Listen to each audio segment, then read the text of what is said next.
السلام علیکم ورحمۃ اللہ وبرکاتہ۔ الحمد للہ رب العالمین والعاقبۃ للمتقین والصلاة والسلام علی رسولہ الکریم، اما بعد، قال النبی صلی اللہ علیہ وسلم فلیبلغ الشاہد الغائب، او کما قال علیہ الصلاۃ والسلام۔ محترم حضرات، میں اس وقت ایک بہت اہم موضوع پر آپ سے مختصر بات کرنا چاہتا ہوں، اور وہ یہ ہے کہ ہندوستانی مسلمان اور میڈیا۔ میں اس وقت میڈیا کی قسمیں اور میڈیا کے فوائد اور میڈیا کے نقصانات، میڈیا کی تاریخ، اس پر گفتگو آپ سے نہیں کرنا چاہتا ہوں، بلکہ شارٹ میں میڈیا کی ضرورت، اس موضوع پر آپ سے بات کرنا چاہتا ہوں۔ اللہ کے رسول صلی اللہ علیہ وسلم نے اپنے آخری خطبے میں فرمایا کہ فَلْيُبَلِّغُ الشَّاهِدُ الْغَائِبَ، کہ جو آج یہاں موجود ہیں وہ میری بات ان تک پہنچا دیں جو موجود نہیں ہیں۔ دیکھیں، میڈیا، جس کو آپ پرنٹ میڈیا کہہ لیں، الیکٹرانک میڈیا کہہ لیں، میڈیا کا اصل مقصد ہوتا ہے کہ اپنی بات کو اچھے انداز میں پہنچا دینا۔ تو اسلام کو اور مسلمانوں کو جو اس کی ضرورت ہے، اس کی دو وجہ ہے۔ ایک وجہ یہ ہے کہ ہم صحیح بات لوگوں تک پہنچا سکیں، اور دوسری بات یہ ہے کہ غلط باتوں کی تردید کر سکیں۔ سب سے پہلی ضرورت تو یہ ہے کہ تبلیغ دین کے لیے ایڈوانس طریقہ جو میڈیا کا ہونا چاہیے، یا تبلیغ دین کا جو ایڈوانس طریقہ ہے، ہم کو اس کو ہر حال میں استعمال کرنا چاہیے۔ اگر ہم ایسا نہیں کریں گے تو ہم دنیا کی دوڑ میں بہت پیچھے رہ جائیں گے، اور پیچھے ہو چکے ہیں، آلریڈی پیچھے ہو چکے ہیں، کیونکہ ہم بھارت کے، یعنی بھارت سے مراد ہمارا پاکستان، بنگلہ دیش اور ہندوستان ہے، کہ یہاں کے علماء کرام کی سوچ بہت دھیرے چلتی ہے۔ مجھے کہنا نہیں چاہیے، لیکن میں کہہ رہا ہوں، ہم ہمیشہ پیچھے رہتے ہیں۔ میں ایک چھوٹی سی مثال دیتا ہوں کہ جب لاؤڈ اسپیکر آیا تو لاؤڈ اسپیکر کے جواز اور عدم جواز پر لاؤڈ اسپیکر آئے ہوئے 100 سال سے زیادہ ہو چکا ہے۔ 1980 میں جب دارالعلوم دیوبند میں 100 سالہ ہوا، 100 سالہ جلسہ منایا گیا، تو وہاں پر اس وقت بھی لاؤڈ اسپیکر کا انتظام نہیں کیا گیا۔ دارالعلوم کی مشہور چھتہ مسجد، وہاں پر 1986 تک، بلکہ 90 تک غالباً لاؤڈ اسپیکر کی اجازت نہیں تھی۔ آج بھی مرکز نظام الدین میں لاؤڈ اسپیکر کی اجازت نہیں ہے۔ میرا یہ کہنا ہے، ایک چھوٹی سی چیز ہے، دنیا چاند پر پہنچ چکی ہے، اور ہم ابھی لاؤڈ اسپیکر کے جائز اور ناجائز میں پھنسے ہوئے ہیں۔ تو ہم بہت دھیرے چل رہے ہیں، لہذا دنیا نے ہم کو پچھاڑ دیا ہے۔ تبلیغ دین کے لیے ایڈوانس طریقہ استعمال ہونا چاہیے، اور جس میں میڈیا کا ایک بڑا رول، چاہے وہ سوشل میڈیا ہو، چاہے وہ پرنٹ میڈیا ہو، چاہے وہ الیکٹرانک میڈیا ہو، چاہے وہ نیٹ، جو کچھ بھی اس میں آپ شمار کرتے ہیں، فیس بک ہے، نیٹ ہے، فلاں ہے، دنیا سب میں اسلام کی تبلیغ کے لیے بہترین ایک ذریعہ ہے۔ لہذا اس وجہ سے میں کہہ رہا ہوں کہ علماء اس پر غور کریں، اور میڈیا، اتنے بڑے بڑے ہمارے ادارے ہیں، لاکھوں کروڑوں کا بجٹ الحمدللہ مسلمان چلاتا ہے، اور کتنے لوگ ایسے ہیں، ہزاروں نہیں لاکھوں کی تعداد میں ہیں، جن کی دلی تمنا ہے کہ یہ بڑے بڑے مدارس میڈیا میں آویں، اپنا چینل ہو، اور صرف اپنا چینل اپنے لوگوں کے لیے نہیں ہو، اس کا فائدہ عالمی سطح پر نہیں ہوگا، جیسے CNN ہے، BBC ہے۔ اس طریقے کا پلاننگ کے ساتھ ہم کو جو ہے وہ اپنے چینل میڈیا کے تھرو چلنا چاہیے، تاکہ اسلام کی صحیح تبلیغ ہو سکے اور غلط باتوں پر تردید ہو سکے۔ میں نبی کریم صلی اللہ علیہ وسلم کی زندگی کی ایک مثال دینا چاہتا ہوں کہ اللہ کے رسول صلی اللہ علیہ وسلم نے جب سب سے پہلے تبلیغ دین کیا، جب اللہ نے کہا کہ محمد صلی اللہ علیہ وسلم، آپ کو جو حکم دیا گیا ہے اب اس کو اعلان کر دیجئے، فَاصْدَعْ بِمَا تُؤْمَرْ۔ اللہ کے رسول صلی اللہ علیہ وسلم نے اس وقت کہا کہ اب یہ اتنی اہم بات کو پبلک تک کیسے پہنچایا جائے۔ تو عربوں کی عادت تھی کہ جب کوئی بڑی امپورٹنٹ بات، بڑی اہم بات ہوتی تھی تو بلندی پہ چڑھ جاتے تھے، اپنے کپڑوں کو پھاڑ لیتے تھے اور اس کے بعد ایک نعرہ مارتے تھے کہ یا صباح یا مساء، اور پھر کہتے تھے انا نذیر العریان۔ اللہ کے رسول صلی اللہ علیہ وسلم کو جب اللہ نے حکم دیا دعوت کا کہ محمد صلی اللہ علیہ وسلم قم فانذر وربک فکبر، محمد صلی اللہ علیہ وسلم اٹھیے، لوگوں کو ڈرائیے اور اپنے رب کی کبریائی بیان فرمائیے، اللہ کے رسول صلی اللہ علیہ وسلم نے اس وقت کا سب سے ایڈوانس طریقہ استعمال کیا، آپ بھی پہاڑی پر چڑھ گئے، آپ نے انا نذیر العریان کا نعرہ مارا، آپ نے یا صباح یا مساء کا نعرہ مارا، صرف اس میں سے ایک چیز آپ نے نہیں کیا اور وہ یہ تھا کہ کپڑے کو پھاڑنا، کیونکہ وہ تہذیب کے خلاف تھا۔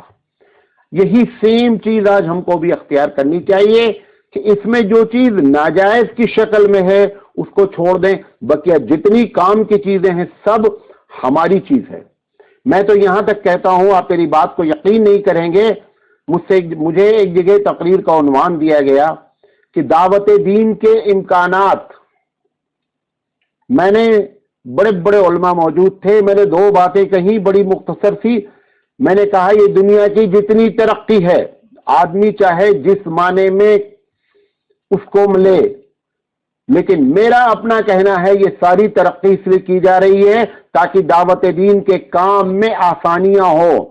ہم کو اللہ کے رسول نے کہا کہ فَلْيُبَلِّغُ الشَّاهِدُ الْغَائِبَ،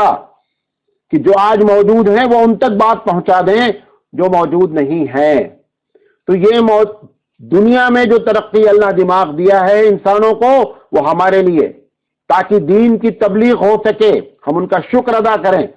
چاہے ٹرانسپورٹ کا معاملہ ہو کہ جلدی سے جلدی پہنچا جا سکے، ذرائع ابلاغ کا معاملہ ہو کہ ہماری بات جلدی سے جلدی پہنچ سکے، یہ جو کچھ بھی ترقی ہو رہی ہے کمیونیکیشن کی یا ٹرانسپورٹ کی، میرا اپنا عقیدہ ہے کہ تاکہ دین کی دعوت کو پہنچانے میں ہم جلدی سے جلدی اس کردار کو ادا کر سکیں۔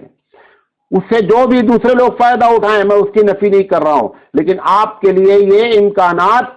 بہت ہی زیادہ ہیں اور اسی لیے آپ کو اللہ تعالیٰ نے یہ موقع فراہم کیا ہے اور اس دنیا میں اس ایسے موقع پر بھیجا گیا ہے۔ لہذا اللہ کے رسول نے جیسے ایڈوانس طریقہ استعمال کیا، ایسے ہی ہمیشہ ایڈوانس طریقہ استعمال ہونا چاہیے، نمبر ایک۔ نمبر دو، دعوت دین کی صحیح تبلیغ اگر نہیں کی جائے گی نتیجہ نکلے گا۔ آپ دیکھیں کہ کتنے چینل ہیں، میں چینل کا نام نہیں لینا چاہتا ہوں، کتنے باطل چینل ہیں جنہوں نے شرک اور بدعت کی نشت ثانیہ کر دیا، یعنی جو وہ شرک اور بدعت جو ایک دم اپنی جس کی کمر ٹوٹ چکی تھی، جو ایک دم پست ہو چکا تھا اور لوگوں کے ذہنوں میں یہ بات آ گئی تھی کہ حق کیا ہے اور حق کی طرف راغب ہونے کے لیے تیار تھے، ایسے موقع پر باطل میڈیا نے آ کر کے ان کو وہ باتیں، وہ چینل کھول دیا، انہوں نے اسلامی نام سے چینل کھولے گئے اور نتیجہ یہ نکلا کہ شرک اور بدعت کی نشت ثانیہ دوبارہ ان کو زندہ، نشت ثانیہ کا مطلب ہوتا ہے کہ دوبارہ وہ چیزیں زندہ ہو گئی۔ کیوں؟ کیونکہ ہم لوگ ابھی پھنسے رہے کہ لاؤڈ اسپیکر جائز ہے یا نہیں جائز ہے، ابھی ہم اس پہ پھنسے رہے کہ ریڈیو جائز ہے یا نہیں جائز ہے، ٹی وی جائز ہے کہ نہیں جائز ہے، ہم ان ناجائز اور جائز میں پھنسے رہے اور وہاں باطل نے اپنا کام کر دیا اور ہم آج بھی اس بات کو سمجھ نہیں پا رہے ہیں۔ نمبر تین، دنیا جس زبان کو جانتی اور جس کو بولتی اور جس کو سمجھتی ہے وہ سوشل میڈیا اور میڈیا ہے۔ ہمارے ایک بہت بڑی تعداد علماء کرام کی ان کو یہ بھی نہیں معلوم ہے کہ واٹس ایپ کا استعمال کیسے ہوتا ہے۔ اب آپ اندازہ کریں، آپ توقع رکھتے ہیں کہ یہ دنیا میں انقلاب برپا کر دیں گے، یہ اپنی زندگی میں انقلاب ہم نہیں برپا کر سکتے بھائی جان، تو آپ کی زندگی میں انقلاب کہاں سے لے آئیں گے؟ لہذا دنیا جو زبان جان رہی ہے، بول رہی ہے، جہاں تک جواز کا فتویٰ ہے، جہاں تک گنجائش ہے، وہاں تک ہم کو اس کو لبرل رہنا چاہیے، آزاد رہنا چاہیے، ہم کو اس کو ٹائٹ نہیں کرنا چاہیے کہ لوگ اسلام کے بارے میں غلط نظریہ رکھیں۔ لہذا کم سے کم غلط بات کی تردید تو ہو سکے، اگر اچھی بات نہ پہنچائی جا سکے تو غلط بات کی تردید ہو سکے۔ نقصان جو ہوا ہے اور ہو رہا ہے، سب سے بڑا نقصان تو یہ ہوا کہ شرک اور بدعت کو اپنے پیر پھیلانے کے لیے پورا راستہ ہم نے ہموار کر دیا، نمبر ایک۔